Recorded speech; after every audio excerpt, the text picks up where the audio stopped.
읽어보도록 하겠습니다. 시작. 나는 참 포도나무요 내 아버지는 농부라. 물은 내게 붙어있는 열매를 맺지 아니하는 가지는 아버지께서 그것을 제거해 버리시고, 물은 열매를 맺는 가지는 더 열매를 맺게 하려 그것을 깨끗하게 하시느니라. 너희는 내가 일러준 말로 이미 깨끗하여졌으니 내 안에 거하라. 나도 너희 안에 거하리라. 가지가 포도나무에 붙어있지 아니하면 스스로 열매를 맺을 수 없음 같이 너희도 내 안에 있지 아니하면 그러하리라. 나는 포도나무요 너희는 가지라.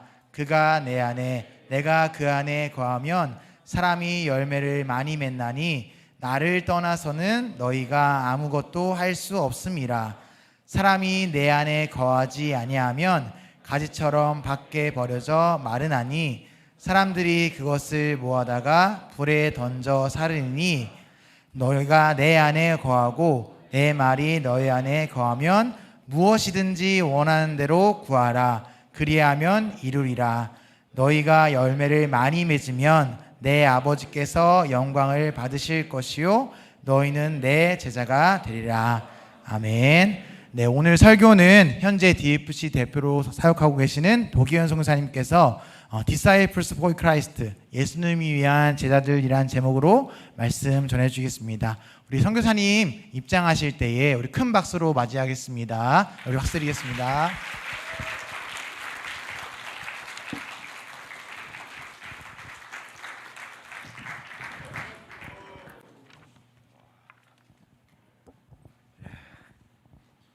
항상 올라와도 서툰 것 같습니다. 네, 여러분 반갑습니다. 네, 반갑습니다. 이번 수련회가 제 개인적으로 가장 은혜로운 수련회였던 것 같아요. 첫째 날 그 개예배 말씀이 제목이 뭔지 아세요, 여러분? 무엇이 비극일까? 하나님의 눈이 아니라 사람의 눈으로 바라보는 것, 그것이 비극이라고. 하나님이 보여주시는 것을 보고 가는 게 희극이라고. 그리고 첫째 날 저녁에 말씀 기억납니까? 은혜를 너무 많이 받은 게 너무 많아가지고 그죠? 여호와 앞에 살라, 그죠? 사람의 방법이 아니라 하나님의 방법으로 살아가는 것에 대해서 말씀해 주셨던 것 같아요. 어제 말씀은 기억하시겠죠? 어제 말씀 뭐였죠? 어제 제목이 우리 쟤들한테 제일 맞는 제목이었던가 봐요. 그 내용이 뭔지 기억하세요? 복음과 함께 고난을 받아라. 그리고 아름다운 것, 선한 것을 지켜라. 복음을 지켜라. 그런 내용이었죠. 오늘 제가 전할 내용이 이게 다예요. 그래서 설교 그만하고 이제 내려가겠습니다. 되게 좋아하신 몇 분 이름 좀 적어주세요. 예. 진짜 이번 수련회가 하나님께서 계획한 게 아닌가. 제가 첫날부터 말씀을 들으면서 하나님께서 마치 사복음서를 각자 다른 저자가 써서 예수님을 전하고 있는 것처럼 각자 다른 분이 전하고 있지만 우리에게 같은 말을 하고 계시구나, 그런 생각이 들어서 여러분의 기도, 많은 우리 지체들이 기도했던 그 기도대로 하나님께서 우리에게 은혜를 베풀어 주시는 것 같아요. 오늘이 마지막 이제 저녁인데 저도 그렇고 여러분도 그렇고 정말 하나님의 은혜 가운데 깊이 빠졌으면 좋겠고, 한 사람 한 사람이 정말 그런 은혜를 경험하는 그런 시간이 되었으면 좋겠고요. 저 또한 같은 은혜 가운데 있었으면 좋겠습니다. 여러분을 축복합니다. 30주년이니까 그죠? 30주년 얘기를 해야 되는데 어제 김정우 선교사님이 다 해버리셨어요. 그죠? 어제 저 음모론을 막 얘기하시면서 근데 음모는 거기에 있었던 것 같습니다. 그래서 제가 이제 92학번입니다. 92학번. 네. 제가 지난번에 아마 대전 창립예배 왔을 때 잠깐 얘기를 했던 것 같아요. 그죠? 예. 아마 똑같은 얘기를 또 듣더라도 이해해 주십시오. 우리 대전 지체들은. 제가 92학번인데 DFC 30년을 겪은 거죠. 제가 1학년 4월에 25일에 CC가 갑자기 DFC로 이렇게 바뀌면서 그때는 아무 생각이 없었어요. 진짜 바뀌는구나. 근데 선교사가 되고 나서 보니까 참으로 귀한 시간이라는 생각이 들었는데요. 제 개인적으로는 이 30년이 정말 한없는 감사와 은혜의 시간이었어요. 제가 D맨으로 들어와서 사실은 복음이 뭔지도 모르고 성도가 뭔지도 모르고 그리고 제자인지도 몰랐어요. 제가 내가 제자라는 사실을 DFC 와서 알았거든요. 교회 다니는 사람들 중에 제자는 따로 있다. 열심히 전도하시는 분들 있잖아요, 그죠? 열심히 이렇게 섬기시는 분들, 그런 분들이 제자지 내가 무슨 제자냐, 사실 그렇게 알고 있었거든요. 참된 신앙이 뭔지, 제자됨의 의미가 뭔지를 몰랐는데 사실 DFC에 와서 알게 되었죠. 그리고 주님과 동행하는 것이 뭔지를 사실 공동체 안에서 제가 대학교 1학년 처음 알았던 겁니다. 내 인생의 큰 전환점이 되었던 게 DFC였어요. 만약에 제가 DFC를 만나지 않았다면 아마 그냥 어쩌면 세상 속에서 적당하게 신앙생활을 하면서 교회생활을 하고 살아가는 그런 사람이 되었을 수도 있을 것 같아요. 물론 하나님의 은혜가 따로 있어서 다른 길로 갈 수도 있었겠지만, 뭐 더 좋은 길로 갈 수도 있었겠죠. 그건 알 수 없지만 제가 제 모습을 봤을 때 제가 잡기에 좀 능해요. 아마 온갖 안 좋은 것들을 많이 하며 살지 않았을까. 그러면 지금의 제 모습이, 과거에 그랬습니다. 과거에. 지금은 아니고요.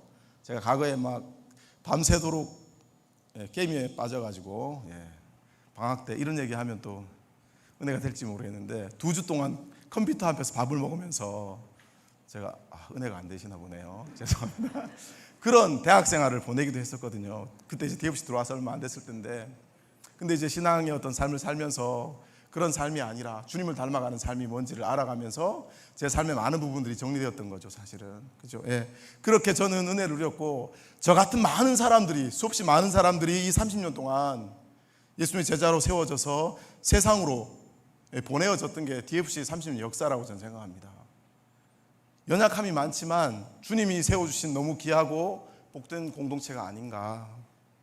그리고 제가 사실 이런 은혜를 누릴 수 있었던 거는 뭐 저를 이제 사실은 양육해 줬던 우리 가장, 그다음에 또 선교사님들, 그런 분들의 사랑과 돌봄이 있었기 때문이죠. 저는 제가 늘 신기한 게 뭐냐면, 지금 이 자리에 제가 DFC 대표를 하고 있다는 게 너무 개인적으로 너무 신기해요. 왜냐하면 아무리 생각해도 제가 그럴 사람이 아니기 때문에 늘 구멍이 많고 교만했던 그런 사람이었는데, 그런 제 모습, 모난 모습들이 많죠. 아마 여기 있는 지체들 가운데도 그럴 것 같아요. 공동체 안에서 내 모난 모습을 이렇게 보여줬을 때 그걸 막 정죄하는 게 아니라 그걸 품어주고, 그죠? 그걸 또 이렇게 인도해주고 격려해주고 위로해주고, 그러면서 주님의 진리의 삶이 무엇인지 알려주고, 그런 분들이 선교사님 가지장들이었거든요. 그래서 지금 제가 사실 이 자리에 있는 거죠. 주님 보시기에는 저희 DFC가 부족함이 많을 것 같아요.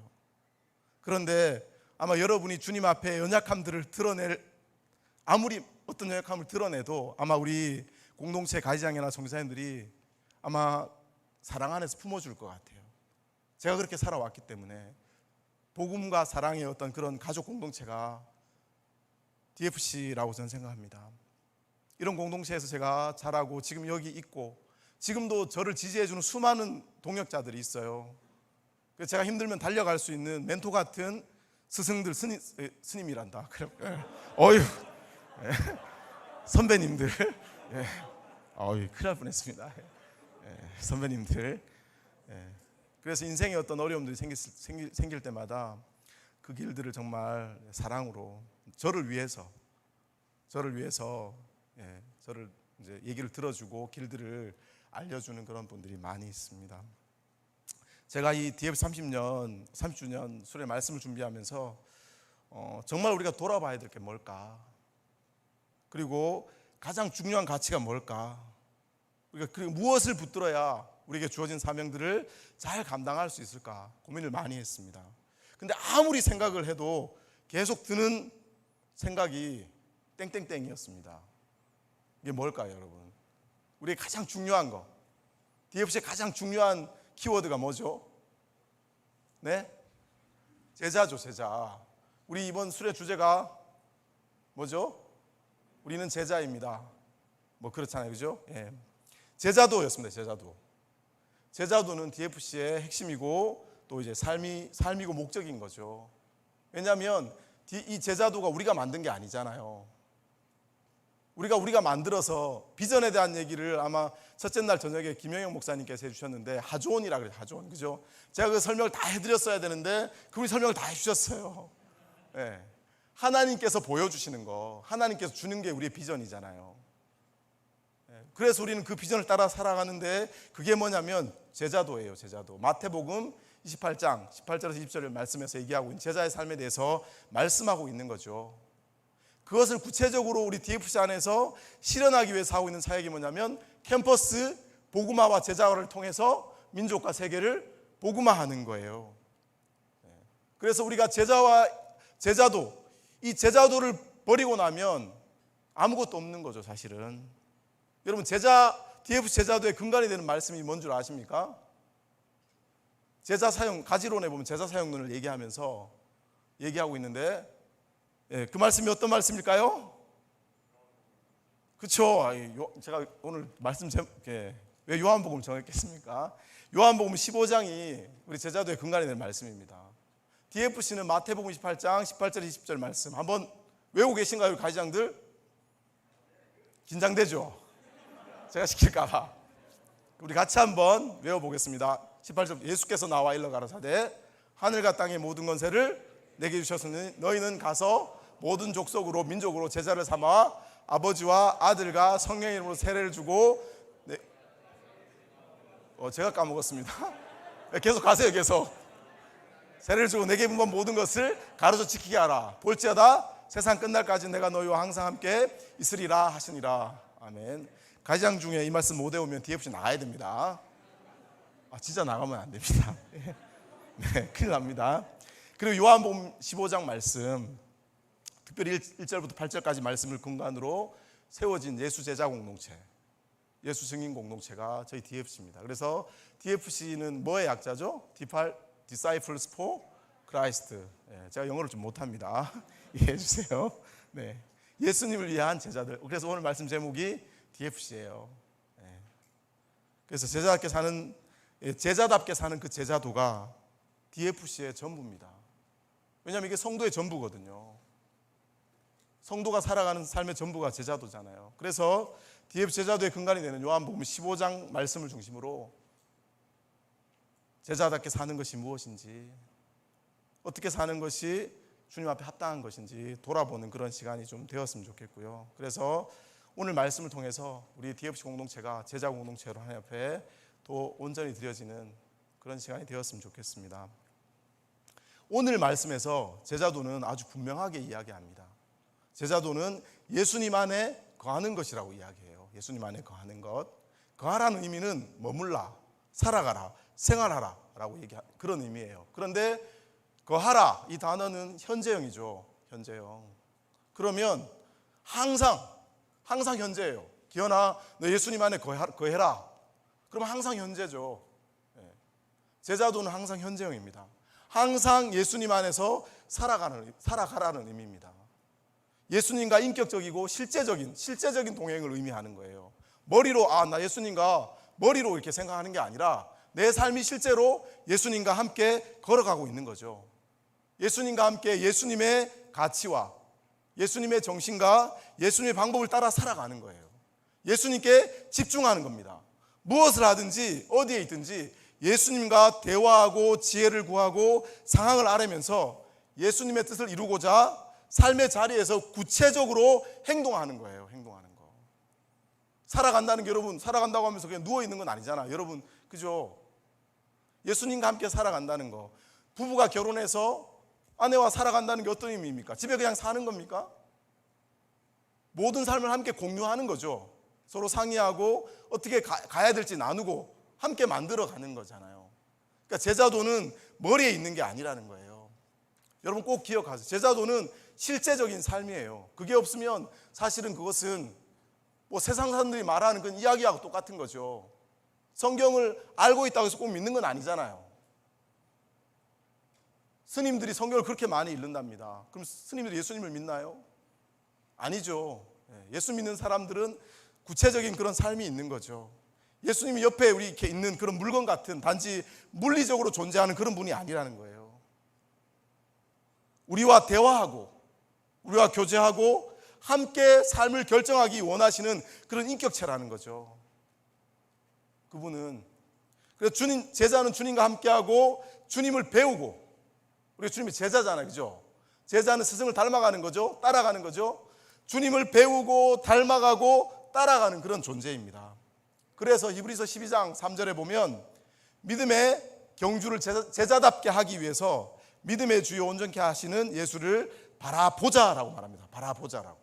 바라보았었다, 바라볼 것이다 라고 얘기하지 않아요.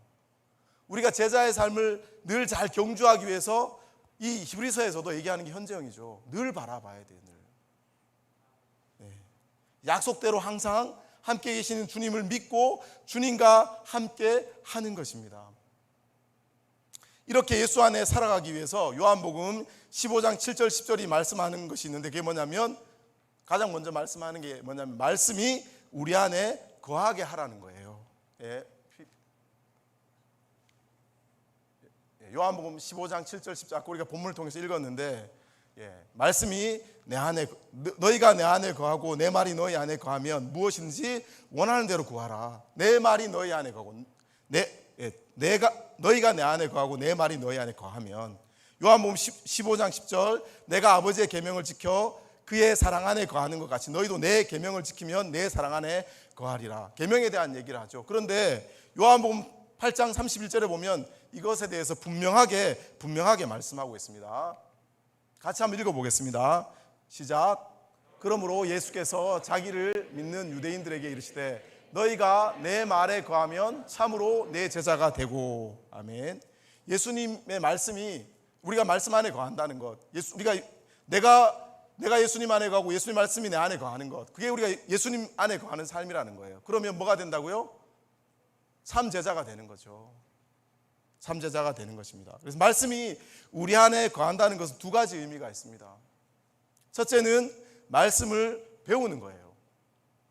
말씀을 묵상하고 배워야 되겠죠. 뭐 너무 잘하는 얘기죠. 말씀을 알아야지 말씀을 우리 안에 거하지 않겠습니까? 너무 잘 알죠. 근데 문제는 정말로 배워야 된다는 거예요. 신앙은 특별하지 않습니다, 여러분. 제자도는 특별하지 않아요.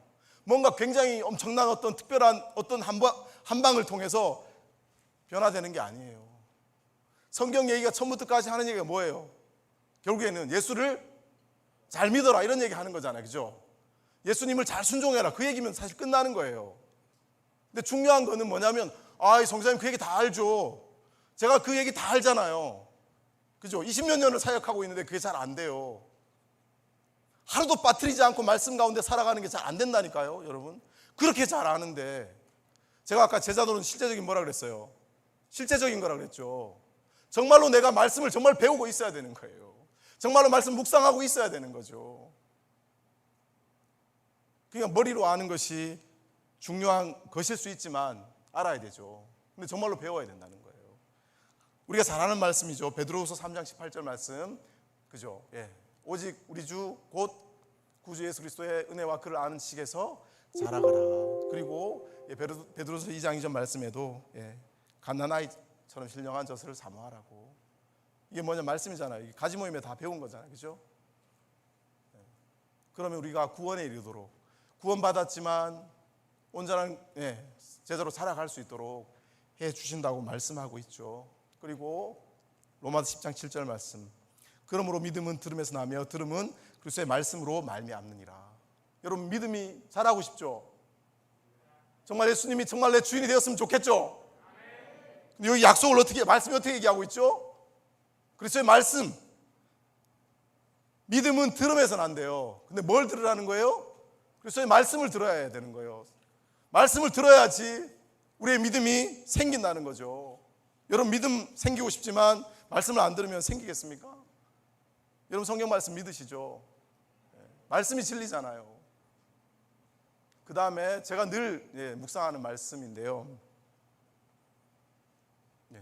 잠깐만요. 디모데후서 3장 16절 17절 말씀, 이 말씀 같이 한번 읽어보겠습니다. 시작.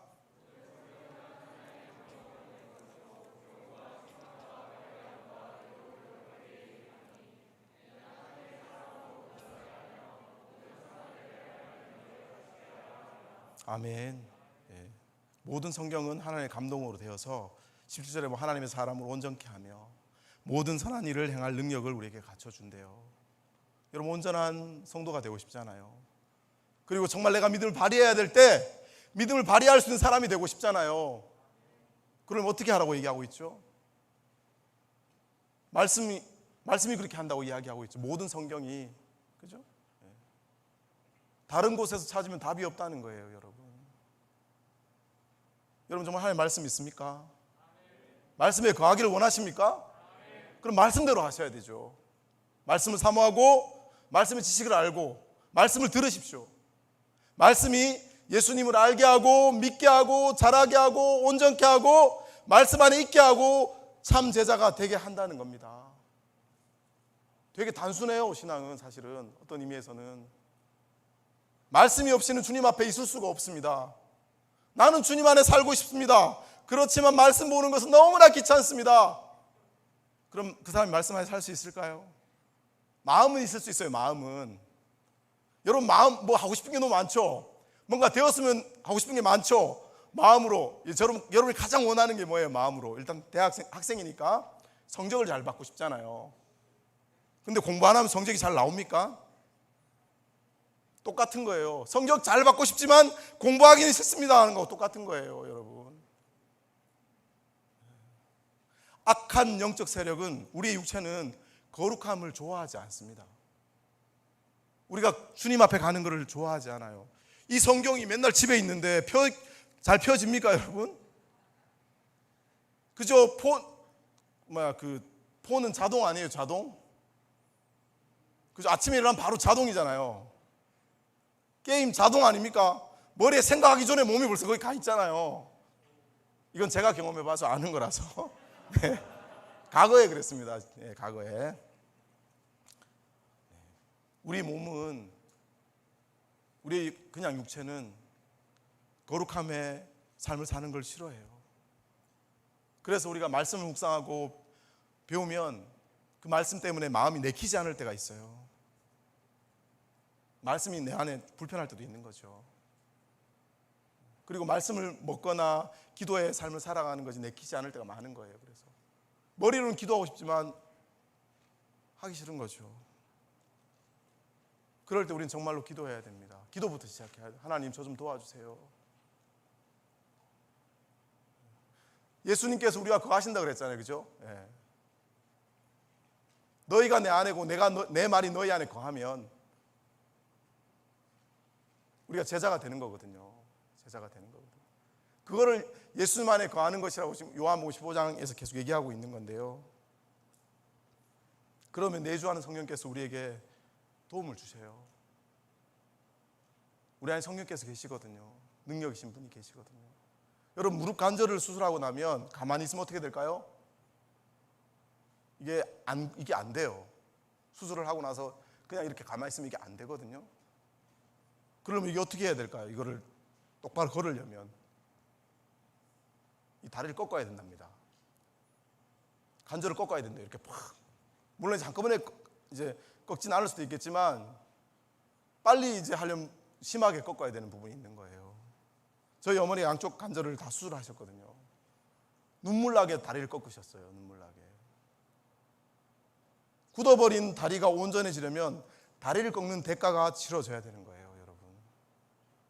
주님 없는 삶, 죄에 둔감한 삶, 세상에 물든 그런 삶이 말씀의 삶으로 회복되려면 다리를 꺾는 것 같은 그런 대가를 감당해야 됩니다. 여러분 한번 생각해 보세요. 여러분 시간이 정말 없어요. 말씀 볼 시간이 정말 없어요. 여러분 이 폰을 정말 봐야 되는 거예요. 예를 들면 보지 말라는 뜻이 아니라 폰을 꼭 봐야 되는 거예요. 필요 없는데 굉장히 많이 보죠.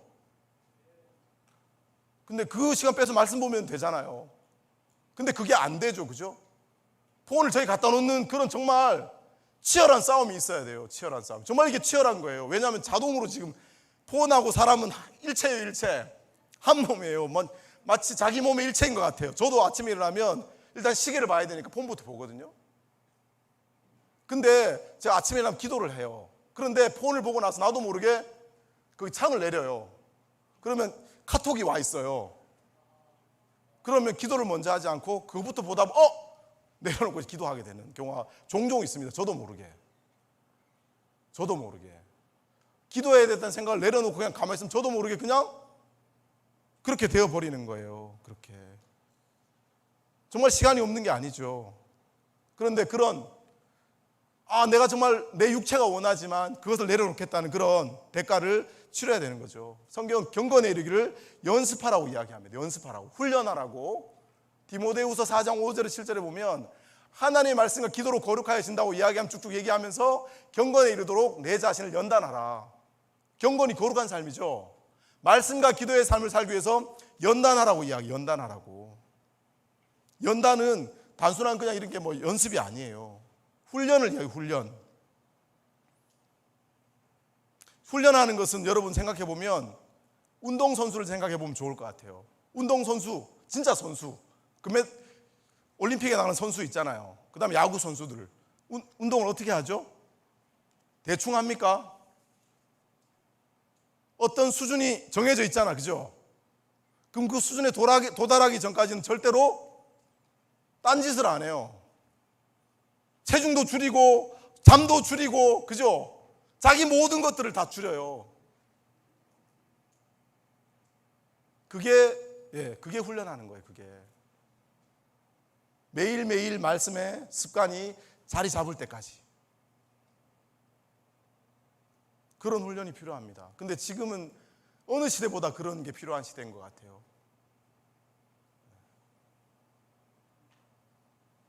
하나님의 말씀은 살아있는 역사하는 능력이죠. 능력입니다. 성경에서 이렇게 얘기하죠. 하나님의 말씀은 살아있고 활력이 있어, 운동력이 있다는 거예요. 말씀 앞에 서면 우리의 모든 영혼들이 다 드러나 버려요. 저기 보면 이렇게 말씀하시는 거거든요. 우리의 삶이 다 드러나 버린다는 거죠. 그리고 수술되어져 버린다는 거예요. 그리고 그 삶에 따라서 저기 말씀에는 하나님께서 심판도 하신다고 여기 뒤에 보면 말씀하고 있는데, 말씀은 살아 있습니다. 그 말씀 반드시 이루어져요. 하나님을 믿는다는 것은 여러분, 하나님의 말씀을 믿는 거예요. 말씀을 안 믿으면 하나님을 믿는다, 있을 수 있을까요? 이건 잘못된 믿음이에요. 여러분이 저를 엄청 신뢰한다고 막 얘기를 하면서 제가 얘기하는 거는 하나도 못 믿겠대. 저 믿는 거 맞아요? 제가 하는 말 하나도 안 믿으면서 성교사님 저 믿습니다, 그건 믿는 게 아니죠. 그 사람을 믿는다고 하면 그 사람의 말을 믿는 거잖아요. 사실은 저 사람은 저런 얘기를 하면 저거를 따라가도 될 만큼 신뢰할 만한 사람이라고 믿는 거죠. 여러분이 하나님의 말씀이 능력이라는 사실 정말 믿는다면 말씀의 자리를 사수하십시오. 사수. 그런데 연약해서 혼자 하기 어렵기 때문에 주님은 공동체를 통해서 도와주십니다. 가만 혼자 하기 어렵잖아요. 그러니까 우리 선교사님들이 여러분 귀찮게 하잖아요, 그죠? 얘들아, 우리 큐티 모임 좀 하면 안 될까? 선생님 시간 그러면 7시 하면 8시 하면 안 될까? 그럼 9시 하면 안 될까? 그럼 우리 저녁에 하면 안 될까? 그죠? 여러분 벌써 이렇게 몇 분 지금 이렇게 이름 적어 놓으세요. 왜 그래요? 그 선교사님들이 바보예요? 그렇게 하면 기분이 안 좋을 거라는 거, 부담이 될 거라는 걸 몰라서 그러고 있을까요? 그죠? 아니죠. 말씀이 아니면 소망이 없거든요. 가지 모임을 어떻게든 아침에 안 되면 저녁에 한 토요일에 안 되면 막 빨간 날에도 하고 그랬어요. 빨간 날에 하기 싫으면 주중에 해야 되겠죠. 선교사님들 잘 기억하세요. 빨간 날에 막 전화하세요. 야, 너 주중에 안 하면 빨간 날에 해야 돼. 주중에 안 하면 토요일 날 해야 돼. 맨날. 어떻게 할래? 그러면 다들 토요일 날 하기 싫으니까. 저도 토요일 날 하기 싫거든요. 저도 빨간 날 사실 하기 싫어요. 그 예배의 자리 우리가 사실 100% 다 참석할 수 없을 수 있어요. 근데 그 마음이, 우리가 정말 말씀을 사모하는 사람은 그 자리에 못 가도 다른 데 있어도 말씀 따라 살아가요. 살려고 자기를 하나님께 드립니다. 그래서 이 자리를 정말 지키려면 내 육체의 욕구와 즐거움을 꺾는 그런 헌신이 있어야 돼요. 저도 여러분 학생 시절을 돌아보면 제가 DFC 정말 엄청 열심히 했거든요. 1학년 때부터 맨날 그 점심시간에 밥도 안 먹고 전도 모임이 뛰어갔어요. 매일같이. 그때는 매일 전도 모임 할 때였어요. 그때는 진짜 복음만 전하면 10명 중에 8명이 생명을 주는 사람을 들어줬어요. 그 중에 몇 명은 영접을 했어요. 여러분의 사역의 어떤 시간들이 얼마나 힘들지 저는 알고 있습니다. 그래도 힘들었으니까. 그래도. 근데 100명을 만나면 10명이 들어주나요? 네. 그럼 많이 들어주는 것 같아요. 10명 중에 1명이 들어주면. 정말 쉽지 않은 환경인 건 맞지만 그죠? 열심히 그렇게 했었는데 저라고 채플 안 가고 싶은 날이 있었을까요? 없었을까요? 있었겠죠. 그죠? 가지 모임 빵꾸 내고 싶은 날이 있었을까요? 없었을까요? 있었죠. 저도 사람인데 이 육체의 그 욕망을 가진 사람인데 그래서 정말로 채플 안 갈 때도 있었어요. 가이장에게 적당한 거짓말도 아닌 것이 거짓말이기도 한 것 같은 그런 사실이지만 그때 꼭 안 해도 되지만 그때 해야 될 것처럼 해야 되는 건 맞아요. 근데 내 스스로는 사실 알고 있었거든요. 내가 이 시간 정말 이 시간에 이것을 조정할 수 있는지 없는지 알고 있었어요. 내 스스로는 충분히 갈 수 있음에도 불구하고 그냥 안 가는 거죠, 사실은. 근데 그것은 사실은 나와 하나님은 알고 있었거든요. 그때 사실 육체의 욕구나 생각을 통해서 영적 세력들이 일을 합니다. 우리의 생각을 우리에게 생각을 통해서 일을 하죠. 요한복음 13장 2절을 같이 한번 읽어볼까요? 시작.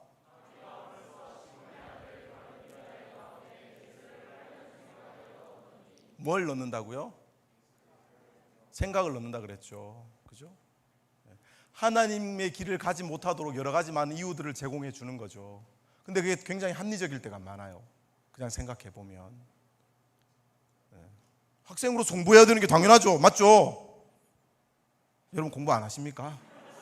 당연한 게 아니에요. 학생으로서 당연한 거 맞잖아요. 그럼 지금 공부해야지. 내가 지금 안 하면 내가 오늘 새벽 지금 하면 10시에 끝낼 수 있는데 지금 안 하면 새벽 12시에 끝내야 되고 새벽 1시에 끝내야 되는데 그럼 지금 해야죠. 그런 합리 정말 맞는 얘기일 수 있다는 얘기죠. 그것을 통해서 우리는 점점 더 말씀으로부터 멀어지긴다는 거예요. 근데 항상 우리가 그런 건 아니잖아요. 그죠? 가끔씩 찾아올 수 있는 그런 유혹들을 우리는 잘 캐치해야 되겠죠. 정말 말씀 안에 살고 싶습니까? 그럼 육체의 이런 욕구들 내가 생각했을 때 뭔가 문제 있는 생각이다 싶으면 이것을 뿌리쳐야 됩니다. 이게 실제적인 거예요. 이건 실제적인 거. 그냥 생각이 아니죠. 내가 막 뿌리치는 그런 실제적인 싸움이 있는 거예요. 주님과 동행하려면 이런 실제적인 것이 있어야 되는 거죠. 말씀이 우리 안에 거한다는 두 번째 의미는 이제는 말씀을 알았으니까 이제 어떻게 해야 될까요? 말씀에 순종해야 되겠죠. 순종. 우리가 말씀을 배우고 묵상하는 이유는 하나예요. 말씀에 순종하기 위해서, 말씀대로 살기 위해서예요. 주님의 말씀을 따라 사는 것, 말씀의 은혜와 능력을 누리는 것, 말씀으로 삶의 자리가 변화되고 열매가 맺는 것이 제자의 삶입니다. 예수님 안에 거하려면 말씀에 순종해야 됩니다. 그런데 말씀에 순종하려면 우리가 감당해야 될 부분들이 있어요. 첫 번째 뭐냐면 마음이 아니라 말씀을 따라가야 된다는 거예요. 사무엘서 30장에 보면 다윗이 블레셋에 피해 있을 때였는데 자기 가족 다 시글락에 이렇게 살고 있었어요. 시글락이라는 동네에.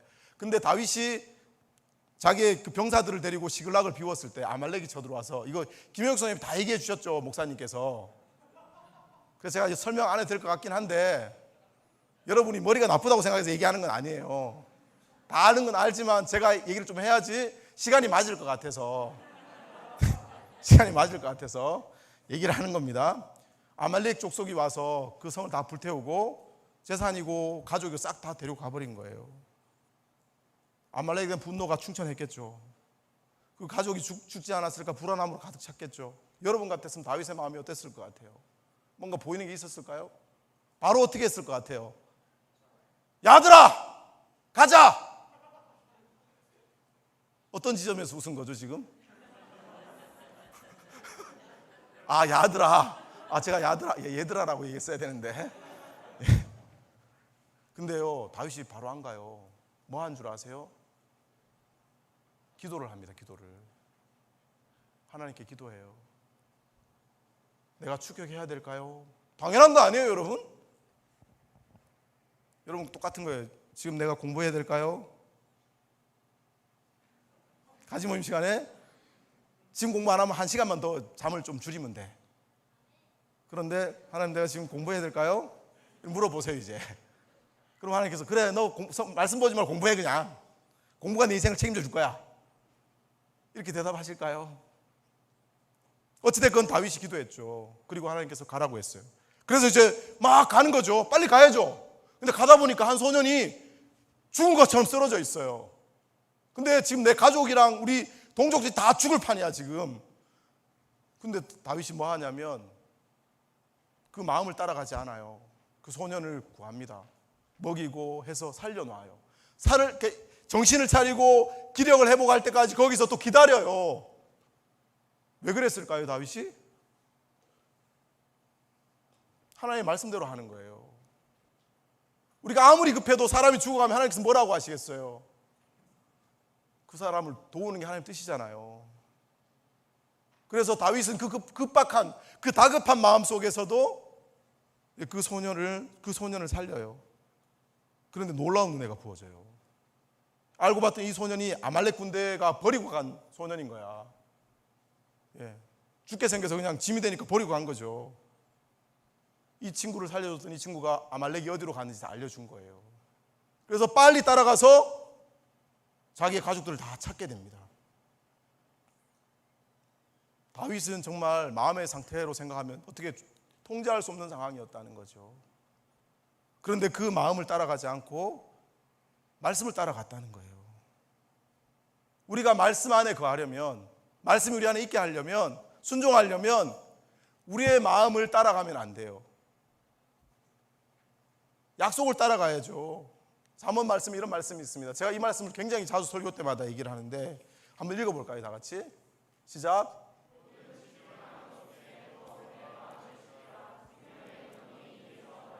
아멘. 뭐를 지키라고요? 마음을 지키라고요. 올바르지 않은 마음일 때 올바른 마음을 지켜야 되는 거죠. 마음이 아니라 말씀을 순종하는 것이 제자입니다, 여러분. 그렇지만 우리가 마음을 잡기가 어려울 때가 있죠. 그죠? 분명히 내가 생각할 땐 이게 맞아. 일로 가고 싶은데 마음에 안 잡힐 때가 있어요, 없어요? 저도 굉장히 많았습니다. 굉장히. 하나님은 이걸 원하는데 일로 가기가 너무 마음이 힘든 거예요. 불안하고 막 어려운 거죠. 그럼 어떻게 해야 될까? 그럴 때는 출애굽기 3장부터 6장에 보면 모세와 하나님과의 어떤 이런 그 실갱이가 나와요. 하나님 모세를 이스라엘 지도자로 불러서 출애굽을 시키려고 하는데 모세는 하나님께 8번을 거절합니다. 8번을 땡깡을 부리면서.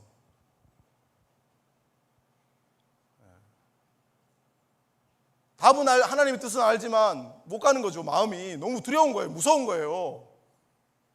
80세 노인이 강야에 40년 동안 이집트에 배웠던 거 다 까먹고 완전 머리가 바보가 됐는 깡통이 됐는데 나보고 지도자라뇨. 나보고 저 200만 명을 책임지라뇨. 하나님 어떻게 되신 거 아닙니까? 너무 무서운 거죠. 오죽하면 하나님께서 분노를 일으킬 정도로 하나님께서 분노를 하나님을 노하게 할 정도로 4장 14절에 보면 그렇게 말씀하고 있습니다. 근데 중요한 게 있어요. 모세가 땡깡을 부리고 강자를 놓고 거절을 했는데 근데 중요한 지점이 있다는 거예요. 그것을 어디에서 했냐면 하나님 앞에서 했다는 거예요. 나의 불안한 마음, 갈피가 잡히지 않는 이 마음을 하나님 앞에 솔직하게 하나님 앞에서 서로 교제했다는 거죠. 예수님 안에 있는 것도 똑같은 거잖아요. 그죠? 서로 교제하는 거예요. 그런 모세를 하나님께서는 여러 가지 기적과 말씀들을 통해서 또 아론을 통해서 모세가 할 수 있다는 사실, 하나님이란 존재가 어떤 존재인지를 알게 해주세요. 하나님은 우리가 못 가겠는 걸 그냥 이렇게 맹목적으로 끌고 가시는 분이 아닙니다, 여러분. 내가 분명히 이쪽으로 가야 되는데 내 마음이 흩어져 있으면 그걸 하나님과 계속 얘기하세요, 여러분. 하나님과. 그러면 그 흔들리는 마음, 갈피 잡히지 않는 마음을 하나님께서 다 정리해 주신다는 거예요. 그리고 우리가 순종할 수 있도록 인도해 주신다는 거죠. 그래서 가장 인정받는 위대한 지도자가 되잖아요. 마음을 어찌할 수 없을 때 모세처럼 그 마음의 상태를 가지고 솔직하게 하나님 앞에 가지고 나가야 됩니다. 그게 기도죠, 기도. 다윗도 아까 기도했잖아요. 여러분 꼭 기억하세요. 제자는 혼자가 아닙니다, 여러분. 주님께서 함께 하십니다. 주님께서 지켜주세요. 주님께서 인도하신다는 거예요. 빌립보서 4장 6절 7절 말씀, 김영욱 목사님께서도 이걸 인용하셨는데, 아무것도 염려하지 말고 오직 모든 일에 기도와 간구로 너희 구할 것을 감사함으로 하나님께 아뢰라. 그리하면 모든 지각에 뛰어난 하나님의 평강이 그리스도 예수 안에서 너희 마음과 생각을 어떻게 하시리라? 지키시리라. 약속하시잖아요, 하나님께서. 우리의 마음이 두렵거나 힘들거나 갈피가 잡히지 않을 때 기도하고 간구하면 하나님께서 우리의 마음과 생각을 지켜주신대요. 인도해 주신답니다. 그 하나님께서, 그 주님께서 항상 함께 하신다고 약속하고 계시죠. 우리가 아까 외웠던 마태복음 28장 20절에 보면 볼지어다 세상 끝날까지 내가 너희와 항상 함께 있으리라 하시니라. 네. 여러분 마음을 따라가지 말고 말씀을 따라가야 됩니다. 우리가 말씀에 순종하려면, 우리가 또 말씀에 순종하려면 똑같은 얘기일지도 모르겠지만 상황이 아니라 말씀을 따라가야 된다는 거예요. 상황이 아니라. 이 말씀도 김혜용 교수님께서 또 인용을 하셔서 여러분 이해도를 충분히 가지고 있을 것 같습니다. 사무엘상 24장에 보면 다윗이 600명 가량의 자기 추종자들을 데리고 사무엘에게 도망을 다녀요. 사무엘이 아니라 사울에게, 바로 알아보시네, 그죠? 틀리니까. 사울에게 도망을 다녀요. 그런데 이제 엔게디 광야에서 사울이 똥을 누려고 굴에 들어와요. 그때 이제 그 주변에 있는 같이 이제 숨어 있는 다윗의 같이 추종자들이 하나님께 주신 기회입니다. 죽이십시오. 근데 도망 다닌 지가 몇 년 된 줄 아세요? 벌써 5년 다윗이 그렇게 강야에서 막 여기저기를. 근데 혼자 도망 다니는 게 아니잖아요. 600명이 도망을 다녀요. 자기 때문에. 이 상황이 정말 힘들잖아요. 여러분 2박 3일 수련회 오니까 몸이 좀 어때요? 불편하죠. 저는 첫날 잠을 못 자고 목이 지금 이렇게 잘 안 숙여져요. 목이 곧은 백성이 되었습니다. 제가 지금 이쪽으로 이렇게 보면 지금 좀 아픈데, 근데 여러분 5년을 밖에 잠을 자는 거예요. 근데 광야 같은 그곳에서. 근데 오늘 해결할 수 있어요. 이 상황이 주어졌어. 오늘 그냥 확 죽여버리면 하나님께서 다윗을 기름 부었잖아요. 왕이 되겠죠, 당연히. 하나님 기름 부으셨으니까. 근데 다윗이 어떻게 합니까? 옷깃만 싹 자르죠. 그리고 사울이 나간 사이에 다시 갔을 때 멀리에서 얘기하죠. 내가 당신을 죽일 수 있었지만 성경에 보면 여호와께서 금하셨기 때문에. 여러분 24장 6절만 같이 읽어볼게요. 시작.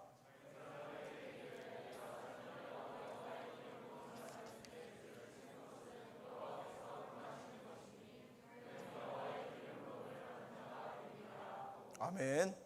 누가 금하셨다고요? 하나님께서. 메시아를, 기름 부은 자는 메시아라는 가지고 있다 그랬죠, 그죠? 그런 존재를 죽이지 못하도록 하나님께서 하셨다는 거예요. 상황적으로 보면 너무 죽이는 게 맞죠. 왜냐하면 다윗은 잘못한 게 없거든요. 그는 선한 사람이고 다윗은 악한 사람이에요. 근데 억울하게 5년을 도망 다니고 있는 거죠.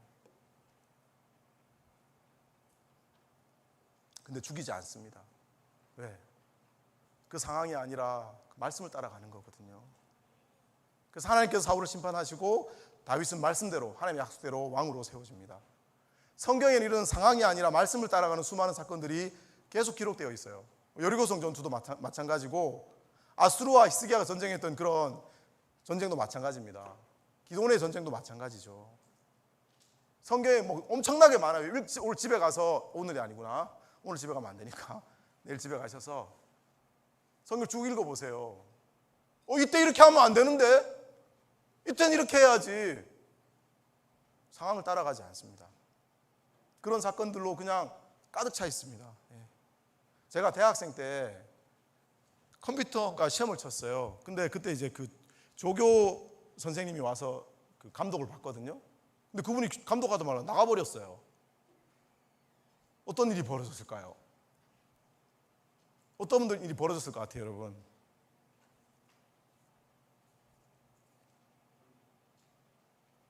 애들이 막 돌아다녀. 책이 정말 막 날아다닙니다. 이렇게 왔다 갔다 하고 막 돌아다니고. 그래서 제가 컨닝을 막 하잖아요. 근데 대학은 상대평가잖아요. 다 성적이 올라가면 내 성적이 떨어지니까 나는 학점이 굉장히 안 좋아지겠죠. 왜냐면 다들 컨닝하니까. 어떻게 해야 될까요, 여러분? 합리적으로 생각했을 때 공평하게 하려면 어떻게 해야 돼요? 컨닝 해야죠. 컨닝 해야지 않아요? 제가 컨닝 했을까요, 안 했을까요? 예? 했다 손 들어보세요. 이름 적으려고 그랬는데 다행히 정말 그 유혹에 넘어가지 않았습니다. 제가 컨닝하지 않겠다고 시험 때마다 맨 앞에 앉아서 시험을 쳤거든요. 시험 칠 때마다 맨 앞에 가서 앉아서 시험을 쳤는데, 세상에는 나쁜 일인데 안 하면 나만 손해를 볼 때가 많아요. 그런 상황들이 많습니다. 좋은 일은 하면 되는 거잖아요, 그죠? 나쁜 일인데 많이 해, 사람들이. 여러분, 투기하면 돼요, 안 돼요? 투기해서, 그죠? 내가 노력한 이상을 얻으려고 하는 게 뭡니까? 그게 투기잖아, 사실은. 맞죠? 정당한 대가 이상을 구하는 게 투기잖아요. 다른 사람들에서 막 가져가. 그럼 나도 해야 돼, 안 해야 돼요? 그 투기를 내가 예수 믿는 사람 쭉 해버리면 그 세상이 어떻게 돼버리겠어요? 하나님의 나라는 없어져 버리겠죠. 그런 것들이 많다는 거예요, 이 세상 가운데. 직장에 가보면 누구는 싸바싸바 해가지고 막 잘 보여가지고 막 올라가요. 정직하게 막 하고. 그러니까 이게 안 돼요. 그러면 나도 같이 싸바싸바 뇌물도 주고 해야 될까요? 지금은 여러분이 경험이 없어서 어떨지 모르겠지만 그건 굉장히 심각한 일이거든요. 직장을 그만둬야 될 일이니까, 따라가지 않으면. 근데 나쁜 일인데 내가 같이 하지 않으면 손해볼 일이 수두룩뻑뻑해요. 진짜 살아가다 보면. 그런 상황 논리에 우린 빠지는 거죠. 근데 그 상황을 따라가는 것이 아니라 제자는 말씀을 따라가는 사람들이라는 거예요. 여러분이 정말 예수님 안에 거하고 싶다면 말씀을 따라가십시오. 손해가 있어 보여도, 어려움이 있어 보여도 말씀을 따라가라고 성경은 말씀하고 있죠. 하나님이 우리의 주권자시잖아요. 천지만물의 주권자시잖아요. 어제 우리 김정은 선생님이 설교하셨던 게 이 얘기잖아, 그죠? 비주류, 주변부, 그죠? 예. 세상으로 말하면 실속 없는 곳에 있게 돼요. 아이고, 이 바보 같은 놈아, 그걸 니도 했어야지. 다 하는데 왜 니만 안 해, 이 바보 같은 놈아. 심지어 예수 믿는 부모님도 그렇게 얘기할 때가 있어요, 자식들한테. 신앙이 있다고 부모님도 똑같이 얘기할 때가 있다. 야, 너도 그거 했어야지. 등신같이 너만 당하고 있냐, 이렇게 얘기할 때가 있다니까요.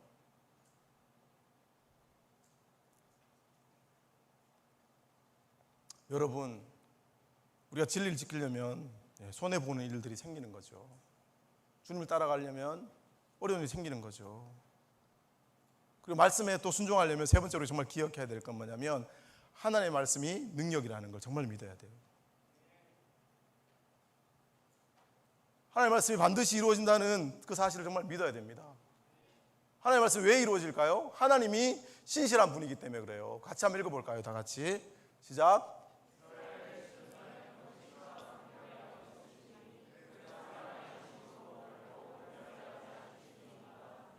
아멘. 이스라엘의 지존자는 거짓이나 변개함이 없으시니 그는 사람이 아니심으로 결코 변개하지 않으심이니라. 약속을 어길 수 없는 존재라는 거예요. 하나님은. 하나님 말씀하시면 그것은 이루어질 수밖에 없어요. 그분 이루셔야 되거든요. 속성이, 하나님의 속성이 거짓말을 할 수가 없다고요. 그분이 우리 하나님이세요. 근데 그분이 무슨 나쁜 말을 하시는 분이 아니잖아요. 그죠? 공의와 정의를 위한 말씀만 하시잖아요. 주의 말씀 따라가면 그것이 다 이루어지는 거죠. 성경의 역사는 말씀의 성취와 순종의 역사죠. 구약의 말씀이 신약의 말씀이 지금 이루어지고 우리 눈에 보이지 않지만 하나님의 섭리대로 이루어져 가고 있는 거죠. 하나님의 말씀은 변함이 없습니다. 하나님의 말씀은 예나 지금이나 언제나 다 영원히 동일하시죠. 이사야 40장 8절의 말씀, 누가복음 1장 37절 말씀, 이런 얘기들을 하고 있습니다. 하나님께서 대저 하나님의 모든 말씀은 능하지 못하심이 없느니라. 모든 말씀은 하나님의 능력이 있다, 이루어지는 말씀이라는 거예요. 여러분. 모든 말씀은 여러분이 정말 예수님 안에 거하기 원한다면, 참 제자가 되기 원한다면 말씀을 묵상하고 배우는 데 헌신해야 되겠죠. 그리고 마음과 상황이 아니라 말씀대로 순종하는 삶에 헌신해야 됩니다.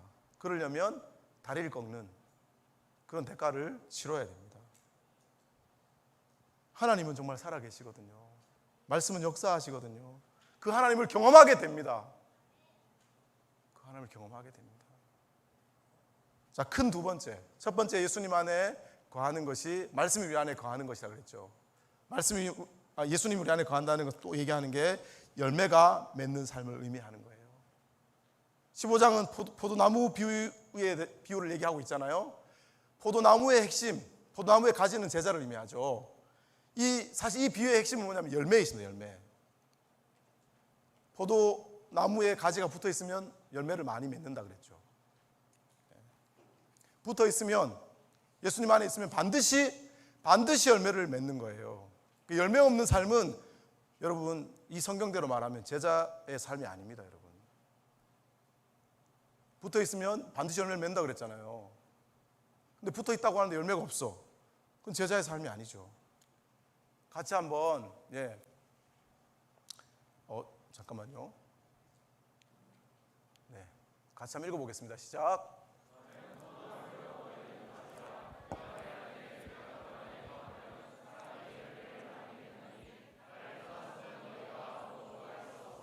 아멘. 그 안에 거하면 사람이 열매를 많이 맺는다 그랬죠. 떠나서는 너희가 아무것도 할 수 없다. 열매가 1도 없다. 떠나 있으면 아무것도 맺히지 않는 거예요. 내가 예수님을 믿고 있는데 아무것도 맺히는 게 없어. 그럼 그 신앙이 뭔가 문제가 있다는 거죠. 여러분 꼭 기억하세요. 주님 안에 있는 사람은 반드시 열매가 맺는다. 아멘. 포도나무가 열매를 맺게 하시는 거거든요. 내가 맺는 게 아니에요. 포도나무에 내가 딱 붙어 있으면 예수님 때문에 열매를 맺게 되어져 있어요. 근데 중요한 것은 이 열매가 뭔지를 알아야 되잖아요. 그죠?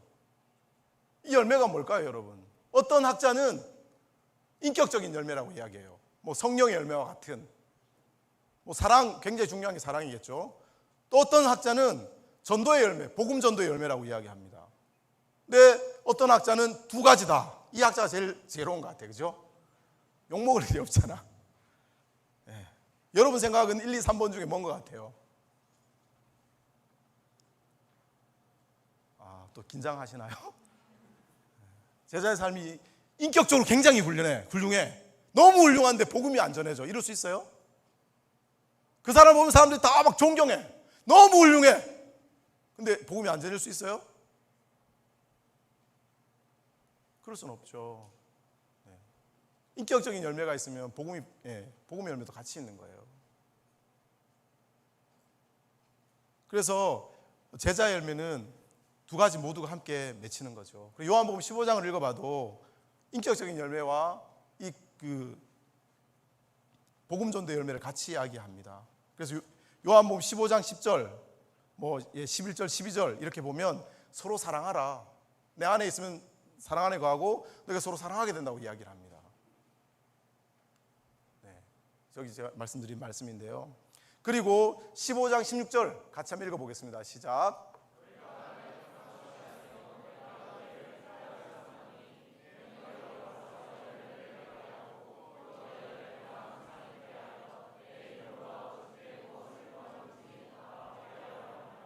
아멘. 가서 맺는 열매가 있죠.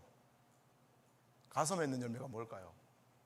인격적인 열매가 물론 가서 맺을 수도 있지만 이 부분을 이제 얘기할 때, 해석할 때 이 복음의 열매라고 이야기하는 거예요. 복음 전도 열매, 가서 맺는 거잖아요. 너희는 가서, 그죠? 예. 그래서 요한복음 15장을 살펴보면 사실은 이제 그 복음의 열매에 대해서 더 집중해서 이야기합니다. 요한복음에는 이 15장 말고 열매에 대한 얘기가 두 군데 나와요.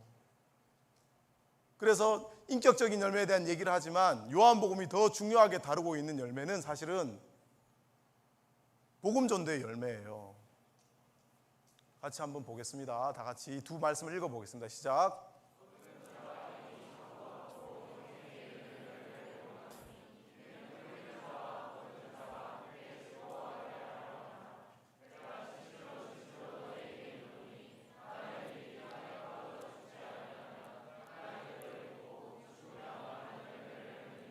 아멘. 이 두 열매, 첫 번째 열매 영생에 이르게 하는 열매, 그죠? 예수님께서 이제 하나님이라 해도 죽어서 많은 열매를 맺는 거예요. 구원의 열매를 맺는 거죠. 요한복음의 기록 목적이 뭔지 아세요, 여러분? 예수님이 하나님이신 것, 그리고 하나님의 아들이며 그분이 구원자라는 사실을 믿는 거예요. 그래서 영생을 얻는 거잖아요. 20장 31절에 보면 이것을 기록한 목적이 이렇다라고 얘기하는 거죠. 예. 그냥 눈으로 읽으시면 좋을 것 같습니다. 요한복음 기록 목적 자체가 구원에 대한 거예요. 구원의 열매에 대한 얘기라는 거죠. 예. 그래서 요한복음 15장의 가서라는 의미를 열매로 해석할 수 있는 거예요. 예. 가서 맺는 열매. 요한복음은 사실은 굉장히 더 집중적으로 복음 전도의 열매를 이야기하고 있다는 거예요. 우리가 인격이 훌륭해야 될 이유가 뭐 어디 있죠, 여러분? 왜 훌륭해야 돼요? 훌륭한 사람 되려고? 누구를 드러내려고 그러는 거예요? 하나님, 예수 그리스도를 드러내는 게 복음을 전하는 거잖아요. 그냥 내가 훌륭한 사람 만드는 게 교회가 아니에요. 그냥 단순히 그냥 존경받는 사람 만드는 게 교회가 아니라고요. 그냥 세상에 존경받는 사람들이 어쩌면 저보다 훌륭한 사람들이 다른 이상한 데도 있을 수 있어요. 선행을 많이 쌓아야지 구원받는 데 있잖아요. 그런데 열심히 선행을 쌓겠죠. 천주교도 그런 부분들이 있고 여호와 증인도 그런 부분들이 있어요. 제가 여호와 증인을 그 대구에서 영주하는 버스에서 만나 너무 천사처럼 저를 섬기는 거예요. 어떻게든 복음을 전하려고. 물론 그렇다고 우리 인격이 나쁘라 이런 얘기는 아니에요. 단순히 훌륭한 사람을 길러내는 것이 아니라는 거죠. 우리의 삶을 통해서, 제자의 삶을 통해서 드러나야 될 게 예수 그리스도의 이름이고 예수 그리스도의 능력이잖아요. 그래서 예수님은 제자들을 하나님이 예수님을 세상에 보낸 것 같은 이유로 세상 속에 보내셨다고 이야기하는 거예요. 그래서 요한복음 7장에 보면 선교적 중보기도를 하고 계시거든요. 아버지께서 나를 세상에 보내신 것 같이 나도 그들을 세상에 보내었고, 이 얘기는 예수님이 자신을 전하는 것처럼 하나님이 예수님을 보내셔서 내가 구원자라는 것, 예수님이 구원자고 하나님이라는 사실을 전하게 하셨잖아요. 그런 것처럼 제자들도 그렇게 하기 위해서 보내셨다는 거예요. 그래서 요한복음 7장을 쭉 읽어보면 예수님은 어떤 기도를 하냐면 내가 남겨놓은 12제자들을 위해서도 기도하지만 이 12제자들이 전도해서 길러지게 될 제자들을 위해서도 기도합니다. 똑같이. 네. 우리는 사실은 인격적인 열매 뒤에 숨어서 복음 전도에 대한 부분들을 내려놓으려고 하는 경향들이 있습니다. 저도 그랬거든요. 저도 부담스러울 때가 많아요, 개인적으로. 그냥 내가 착하게 사는 것이 이 정도면 되는 거예요. 근데 주변에 예수 믿는지도 몰라요, 그 사람이. 어느 날 나 교회 다녀. 네가 교회 다녀? 우와! 물론 너무 훌륭해서 야 요즘 교회가 이미지가 안 좋으니까 야 너같이 훌륭한 친구도 교회를 다니는 거야 이렇게 이해할 수도 있지만 그죠? 반대일 수도 있겠죠. 그죠?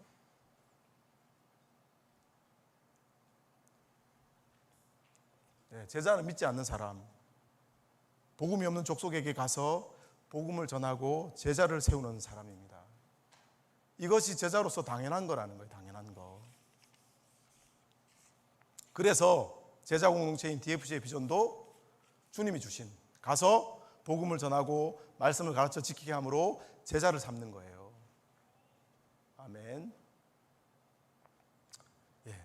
제자의 사명은 아까 얘기했지만 제자가 만드는 게 아니죠. 스승으로부터 받는 거예요. 그래서 우리의 비전은 사람들이 만드는 게 아니죠. 아까도 얘기했던 것처럼 주님께서 받은 거고, 그래서 우리는 마태복음 28장 18절부터 20절까지 말씀을 이루기 위한 대상이 어디가 된 거예요? 캠퍼스가 된 거예요. 왜 그럼 캠퍼스가 돼야 돼요, 여러분? 아, 하나님, 내가 꼭 캠퍼스에서 복음을 전해야 되나요? 왜 여러분 캠퍼스에서 복음을 전해야 될까요? 여러분의 삶의 현장이 어디예요? 캠퍼스로 부름받았기 때문이에요, 여러분. 이유가 그냥 그거예요. 우린 자기의 삶의 자리에서 복음을 전해야 되잖아요. 물론 여러분의 가족도 반드시 포함됩니다. 그런데 직장으로 가면 직장으로 보내졌으니까 거기서 제자 삼는 삶을 사는 거죠. 그래서 졸업하면 보내진 곳에 가서 제자 삼는 삶을 사는 게 제자라는 것이죠. 아마 여기 있는 우리 친구들 중에는 해외로 가서 해외 선교를 나갈 친구도 있을 것 같아요. 어쩌면 요즘은 이제 국내에서도 해외 선교를 할 수도 있죠. 하도 많이 들어오니까. DFC의 땅끝까지는 해외 선교를 의미하는 거예요, 여러분. 단순히 안 믿는 사람이 아니라. 오늘 오전에 한철호 성사님이 막 입에 막 침 튀겨가면서, 그죠? 네이션, 모든 민족에게 가야 된다고. 제자 훈련만 하고 있다고. 안 믿는 사람에게 가서 복음을 전해야 되는데 지식적인 훈련만 하고 있다고. 그 뒤에 숨어 있다고. 10년을 3번 하면 30년 인생 종친다고. 이렇게 얘기 막 하시면서 막 침을 튀기면서 얘기를 하셨잖아요. 여러분은 캠퍼스로 보내졌습니다. 그리고 우리 선교사님들도 캠퍼스로 보내진 사역자들이에요. 그래서 여러분 캠퍼스에서 열심히 제자하는 삶을 살아야 됩니다. 우리 DFC는 92년이나 지금이나 10년, 20년, 30년이나 똑같고 40년, 50년, 60년이 지나도 똑같습니다. 왜? 우리가 만든 비전이 아니니까. 내가 만들었으면 바꾸면 되죠. 맞죠? 내가 만들었으면 바꾸면 되죠. 근데 우리 다 동의하잖아. 하조원이라는 의미를 배웠죠. 하나님이 주셨다고 하는데 바꾸면 돼요, 안 돼요? 이상하잖아, 뭐가. 그렇죠? 그리고 우리가 캠퍼스에 머무르는 것이 아니에요. 그래서 졸업을 시키면서 직장의 제자의 삶을 살도록, 선교사적 사명을 가지고 살도록, 그리고 더 나아가서는 믿지 않는 민족에게로 가서, 종족에게로 가서 복음을 전하도록 그렇게 우리가 세워가는 거죠. 제자라면 누구나 복음을 전해야 됩니다. 복음 전도는 주님께서 우리를 세우신 중요한 목적이라는 거예요. 그래서 사복음서가 다 얘기하고 있죠. 마태복음 28장, 요한복음 17장에 예수님의 선교적 중보기도를 통해서, 마가복음 16장 15절에도 온 세상에 복음을 전하라고 만민에게 다니면서, 누가복음과 사도행전이 연결되어져 있는데 누가복음 24장과 이제 연결해서 너희들이 성령을 받을 때까지 기다리라고 얘기하면서 사도행전 1장 8절에 가면 오직 성령이 너에게 임하면, 갑자기 큰일 났네요. 지금 제가 위기의식을 느끼고 있어요. 기억이 안 나요. 아직. 오직 성령이 너희에게 임하면 너희가 권능을 받고 온 유대와 사마리아와 땅까지 이르러 내 증인이 되리라 하시네. 아우 참 큰일 날 뻔했습니다. 갑자기 생각이 안 났어요 지금. 그죠. 제가 모를 수도 있지만 또 모르면 부끄러워지잖아요. 사복음서가 다 똑같이 얘기합니다. 마태복음만 얘기하는 게 아니에요, 여러분. 그만큼 이건 제자가 분명히 살아야 될 삶이라는 거죠. 근데 우리가 기억해야 될 것이 단지 사람을 모으는 것이 아니라는 거예요. 여기 지금 뭐 이렇게 꽉 찼으니까 야 성공했다 이게 아니라는 거예요, 여러분.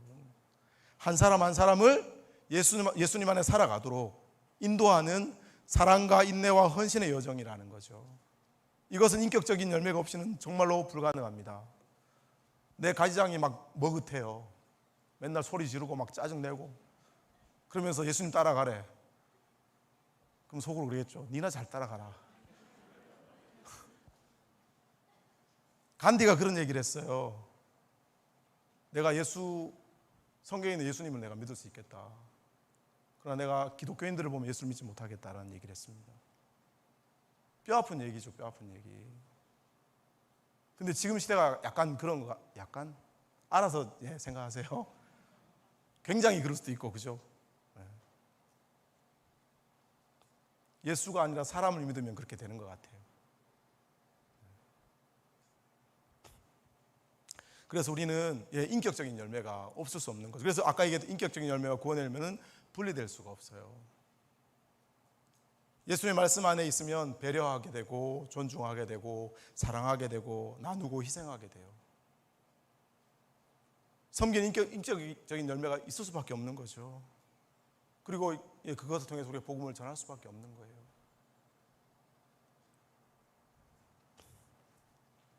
바울은 이러한 제자의 삶을 골로새서에서 이렇게 정리해 줍니다.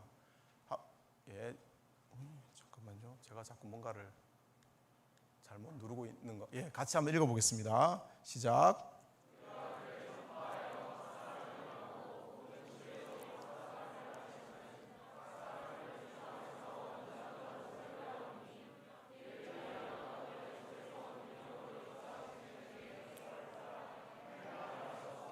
아멘. 각 사람을, 그러니까 뭉뚱그려서 그냥 왔으니까가 아니고 어떻게 해요? 각 사람을 권하고 각 사람을 가르친다 그랬죠. 한 사람 한 사람을 다 얘가 제자가 맞는지, 얘가 예수를 정말 잘 믿고 있는지, 한 사람 한 사람을 다 그렇게 그리스도의 완전한 자로 세우기 위해서 헌신하고 있다는 거죠. 내 안에 역사한 성령을 따라서 내가 힘을 다해서 내 모든 걸 다 쏟아서 그렇게 하고 있다는 거예요. DFC도 당연히 그런 삶을 살아야 되겠죠. 그래서 공부하지 말라는 소리가 아닙니다, 여러분. 여러분에게 주어진 삶을 성실하게 살아야 되죠. 그렇지만 우리에게 주어진 일을 위해서 우리의 시간들을 잘 사용해야 된다는 거죠. 우리 우선순위를 분명히 두고 써야 돼요. 여러분 원하는 게 있으면 그건 반드시 하죠. 그죠? 시험 기간에도 원하는 게 있으면 시험 공부만 하고 그거 할 수 있을 거야, 아마. 그죠? 근데 꼭 주님의 일을 하려고 그러면 공부해야 되는데. 그죠? 그렇게 되잖아요. 정말 우리의 심령 안에 정말 우리의 어떤 주님이 정말 우리의 주인이라면, 우리가 주님의 제자라면 그건 스스로가 사실 알 수 있는 거죠. 사실 아까도 얘기했던 것처럼 우리는 단순히 사람을 모으는 게 제자가 아니라는 거예요. 우리 공동체가, 예수 제자 공동체가. 주님은 단지 많은 사람을 모으는 것에 관심이 있지 않았습니다. 예수님은 복음을 믿는 사람들을 원하셨다는. 그래서 요한복음 6장에 보면 오병이어로 사람들이 막 배불리 먹으니까 예수님을 따라왔어요. 얼마나 많이 왔겠어요, 그죠? 그럼 굉장히 기분 좋잖아. 수련했는데 막 1000명 모였어. 여러분 어떨 것 같아요? 보기만 해도 막 결정이 막. 우리가 처음 수련할 때 1300명인가 기억이 잘 안 나는데 92년도에 그 성홀이 거기에서 했어요. 막 힘이 막 나잖아요. 근데 예수님께서 다 쫓아냅니다. 우리 64절 한번 읽어볼까요? 저기 떠있죠. 시작.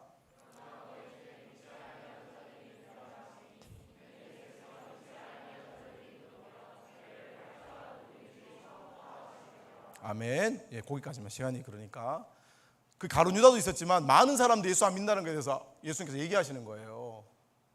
근데 그 앞에 보면 너희들이 날 따라온 이유가 표적을 예수 그리스도의 어떤 하나님 되심을 본 까닭이 아니라 떡을 먹고 배부른 까닭이다. 예수님을 따라가면 뭐가 생긴다는 거예요? 육체적인 필요가 챙겨지는구나. 내가 원하는 게 생기는구나. 이래 따라왔다는 거죠. 그걸 다 얘기하고 야 너희들은 그렇게 따라오면 나한테 국물도 없어.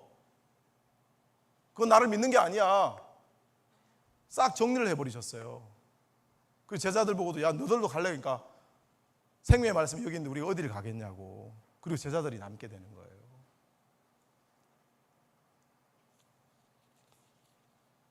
예수님은 따라온 사람들에게 쫓아냈다기보다는 저는 그렇게 이해합니다. 이들의 믿음이 없다는 것을 확인시켜 주신 거예요. 믿음이 없는데 있는 것처럼 살면 안 되잖아, 그죠? 공동체 안에, 교회 안에 있다고 해서 다 예수 믿는 예수 제자는 아닙니다. 그게 꼭 나쁜 건 아니에요. 예수님을 알아가야 되기 때문에. 믿음은 들음에서 나오고 들음 그리스도의 말씀에서 난다고 아까 로마서 10장에서 말씀했잖아요, 그죠? 와서 들어서 복음을 전하. 그렇지만 적어도 그 사람이 알아야 될 게 있다는 거예요. 뭐예요? 이 사람이 예수를 믿는지 안 믿는지를 알게 해줘야 되겠죠. 여기 있으니까 괜찮아. 가지 모임에 와 있고 뭐 이렇게 예배에 와 있으니까 야 그럼 괜찮아. 이제 된 거야. 가지장이 그런 걸로 마음의 안도를 가지면 안 돼요. 그것도 중요하죠. 아까 와야지 말씀을 듣고 우리가 믿음을 가지니까. 그런데 내 가지원이 우리 지체가 정말 예수를 제대로 믿고 있는 건지 예수를 알고 있는 건지 잘 살필 필요가 있다는 거예요. 그래서 믿음 없음을 깨우쳐 줘야 된다는 거죠. 골로새서 1장 28절 말씀이 그런 얘기예요. 각 사람을 건너 각 사람을 가르쳐서 한 사람 한 사람을 그리스도로 완전한 자로 세우려 한다는 것, 그게 주님이 원하시는 제자도라는 거죠. 물량주의, 성공주의가 중요한 게 아니에요, 여러분. 그럼 예수님 12명만 남겼겠어요? 그냥 다 제자로 그냥 그 입회원서 쫙 주고 그냥 거기 대형교회 만들지 않으셨겠냐고요. 요즘 동아리 등록하기도 힘들잖아요, 우리가 회원 그죠? DFC 가입시켜서. 그래서 우리 지체들이 정말 영적 상태가 어떤지 우리 가지장들은 정말 생각해 봐야 돼요. 내가 가지원에 어디에 관심을 갖고 있는가. 우리가 육적인 필요도 관심을 갖고 사랑을 섬겨야 되지만 정말 제일 중요한 거, 얘가 예수님을 잘 알아가고 있나? 삶의 자리에서 예수님의 존재와 어떤 교제가 있나? 예수님과 동행하는 그 길들이 무엇인지 잘 배워가고 있나? 어떤 은혜가 있나? 아니면 어떤 고민과 신앙 안에 은혜도 있지만 갈등도 생기잖아요. 갈등도. 아까 얘기했던 나는 하기 싫은데 하나님 하라고 하면 그런 갈등도, 그게 은혜거든요. 그런 갈등들이 생긴다는 것 자체가. 없던 갈등들이 생기는 거니까. 믿음이 자라가는 과정인 거잖아요, 그게. 우리가 그런 것들을 잘 돌아보고 있는지, 그게 우리가 앞으로 걸어가야 될, 이제까지도 그렇게 했으면서 걸어왔지만 앞으로도 걸어가야 될 캠퍼스에서 또 나가서 또 다른 나라로 갔을 때도. 시간이 다 돼가고 있는데 제가 세 번째로 얘기해야 될 게 있는데, 이게 어제 아마 우리 김정훈 성사님이 너무 많이 얘기해 주셔서 제가 굵고 짧게 정리할 수 있을 것 같아요. 제자의 삶을 살려면, 세상 속에 살려면 이 복음 전하는 쉬운 일이 아니에요, 그죠? 왜냐하면 세상의 가치와 세상의 원리는 우리하고 맞지 않거든요. 주님은 세상이 제자들을 미워한다고 이야기해요. 요한복음 15장을 여러분 읽어보면 자기를 미워했기 때문에 세상이 제자들도 미워한다고 이야기하죠. 왜냐하면 복음이 어둠을 드러내요. 어둠을, 악을 드러낸단 말이에요. 그 사람의 불편함을 드러내는 거예요. 여러분 말씀 들으면서 불편할 때가 있어요, 없어요? 설교 듣다 보면 맞는 얘기인데 불편해. 그 얘기는 뭐냐면 내 안에 죄와 연약함이 드러나고 있는 거예요. 싫은 거죠. 막 짜증이 날 수 있어요. 그럴 때 우리가 뭐 해야 되냐면 절대로 그것을 피하면 안 됩니다. 그때는 하나님이 나를 그 죄에서 회복시키고 죄로부터 거룩한 삶을 인도하시는 시간이거든요. 그땐 진지하게 그것을 생각하고 꼭 회개하고 돌이켜야 됩니다. 그게 제자입니다. 세상 사람들이 얼마나 싫겠어요. 복음을 통해서 자기들이 드러나니까.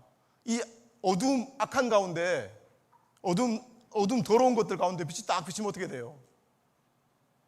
만약에 깜깜하게 있다 불을 탁 키면, 깜깜할 때는 모르지만 불을 탁 키면 더러운 게 어딘지 다 나타나잖아요. 그런 거하고 같은 거죠. 그것을 드러내는 게 복음이에요. 예수님은 그것을 했던 거죠. 그러니까 사람들이 싫어할 수밖에 없고, 우리도 근데 그런 누구를 전해야 돼요? 예수님을 전해야 되는 거예요. 그 제자들이 고난받는 이유는 한 가지예요. 복음대로 살려고 하면 고난을 받아요. 요한복음 15장 20절 말씀에 너희도 박해를 받을 거다. 그런데 놀라운 사실이 있다는 거죠. 맨 끝에 보면 박해를 하지만 내 말을 지켰은즉 너희 말도 지킬 것이래요. 박해를 하는데 세상 사람들이, 개 중에 겸손한 사람들이 있다는 거죠.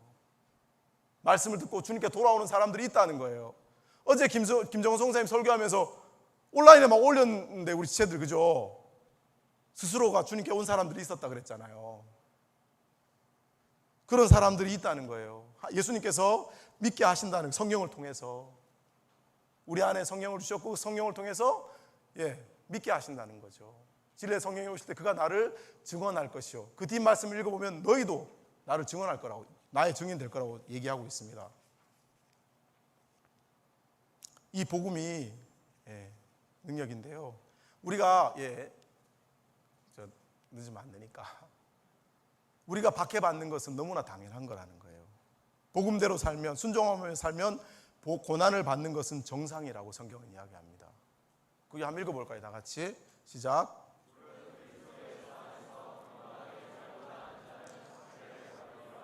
아멘.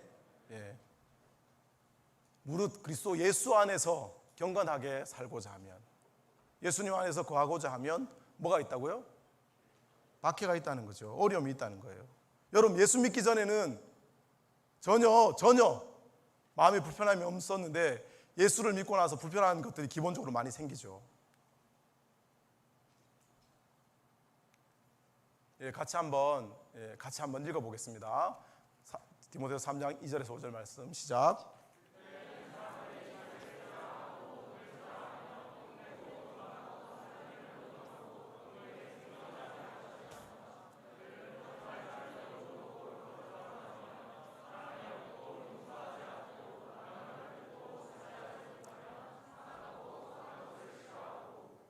네, 아멘.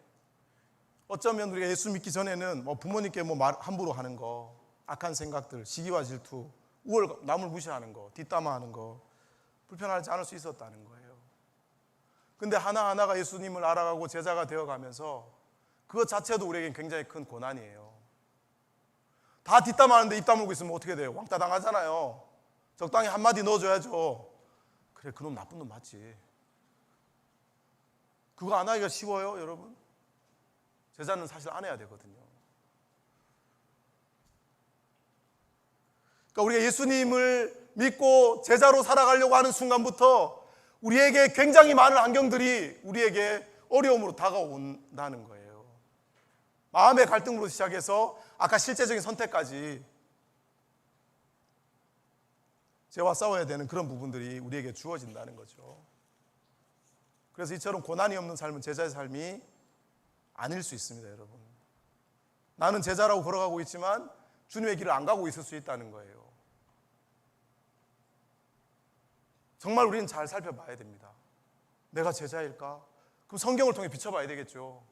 말씀대로 살아가고 있다면 주여 주여 하는 자마다 다 천국 가는 것이 아버지 뜻대로 행하는 자가 천국 간다고 예수님께서 경고하시는 거예요. 그래서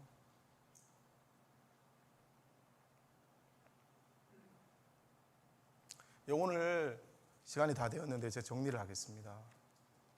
오늘 우리가 앞으로 어떻게 우리가 나갈 방향에 대해서 사실 얘기했던 부분인데, 우리가 제자로 제대로 살면 우리에게 주어진 비전이 이루어집니다. 왜냐하면 예수님께서 우리에게 주신 그게 제자도가 그 삶을 살아가게 하는 거거든요. DFC에 가야 할 길은 과거나 현재나 미래나 분명했습니다. 예수 제자 공동체, 예수 증인 공동체로서 마태복음 28장의 사명을 부름받은 캠퍼스에서 감당하는 것이죠. 캠퍼스의 대학생들이 졸업해서 동일하게 민족과 세계 각지에서 제자로 살아갈 수 있도록 우리가 양육하는 겁니다. 이러한 제자와 복음화의 열매를 맺게 하는 길이 예수 안에 거하라는 그런 삶을 이루는 것입니다. 처음에도 얘기했지만 이것은 현재형이고 명령형이죠. 마음이나 감정이나 상황이 아니라 언제나 말씀에 순종하는 삶을 살아가야 합니다. 이런 삶을 위해서는 다리 꺾기와 같은 헌신과 고난의 대가를 치러야 됩니다. 그렇지만 세상이 줄 수 없는 평안과 승리를 경험하는 신비하고 놀라운 축복을 누리게 됩니다. 왜냐하면 우리 주 예수님은 전능하신 살아계신 천지 만물의 주권자 하나님이시기 때문이죠. 세상이 두렵지 않아집니다. 길을 못 찾아 헤매지 않습니다. 이분이 우리와 함께 하시기 때문입니다. 우리 같이 마지막으로 이 말씀을 같이 읽고 우리 마쳤으면 좋겠는데요. DFC의 중요한 말씀, 다 아까 외웠겠지만 같이 한번 읽어보겠습니다. 시작.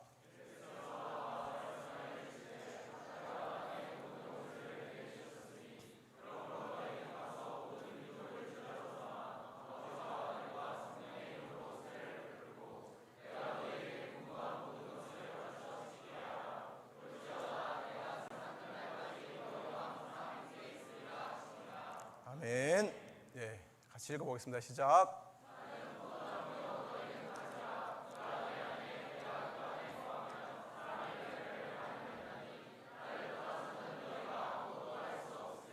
아멘.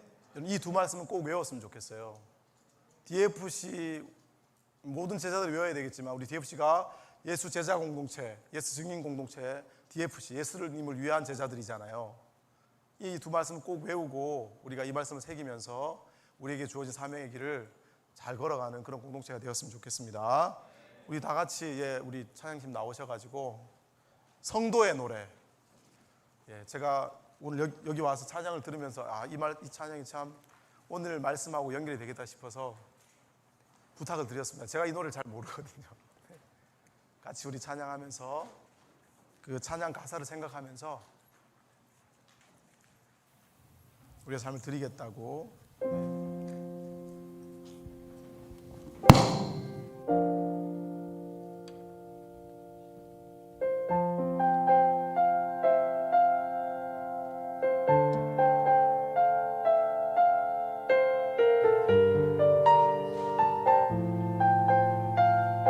함께 찬양하겠습니다.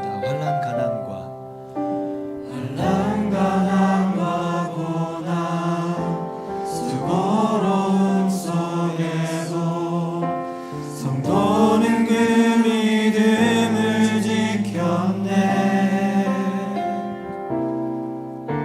주를 섬기는 일에 자신을 다 드리며 진리의 말씀과 성령으로 그 길을 걸었네. 한 번 더 환난 가난과 고난 환난 가난과 고난 수고로움 속에도 성도는 그 믿음을 지켰네. 주를 섬기는 일에 자신을 다 드리며 진리의 말씀과 성령으로 그 길을 걸었네. 그리스도 안에서 새롭게 하시고 그리스도로 인하여 자유케 되었네. 우리는 무명하나 유명한 자요 죽음의 위기 속에도 참 생명 가졌고 근심하나 기뻐하며 가난하나 다른 일을 부욕해 하는 자로다. 우리는 무명하나 우리는 무명하나 유명한 자요 죽음의 위기 속에도 참 생명 가졌고